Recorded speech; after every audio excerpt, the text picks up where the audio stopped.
So we personify each of our pieces because, quite honestly, we go through such a process with them, and it's so iterative, so we spend a lot of time in the shop developing them. And so after a while, it almost feels like it's part of your family. And so we learned early on as we began this kind of journey of design and prototype and craft that they start to just kind of become an extension of you. And so in many ways, that's why you see the names of the pieces the way they are, because they become very real to us.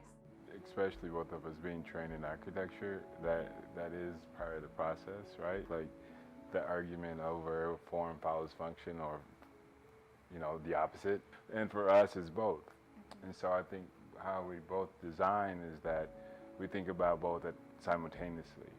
And so for us, it is that play between function and beauty.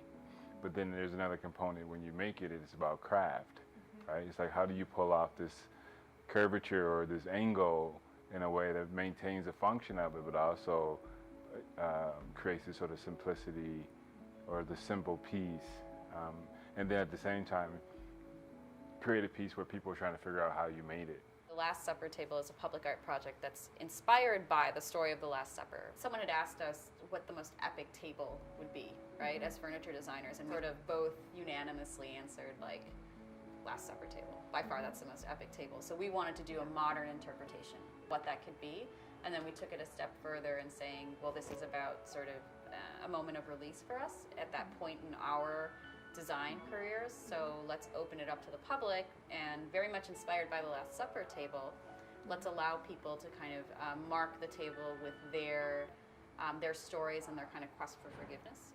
Yeah, and it also played on our way of relieving ourselves from having this pristine piece in the end. And so a lot of times we ask people, either you're a tablecloth person or you're a coaster person, or you allow the sort of natural history of your table to be recorded through just using it. Yeah.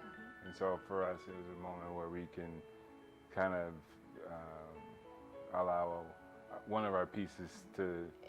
It gains more and more. It's like this overt example of it gains more and more beauty as you allow people to mark it more and more. And it's a complete opposite of people's perception of the furniture, right? I can't possibly do that to this piece.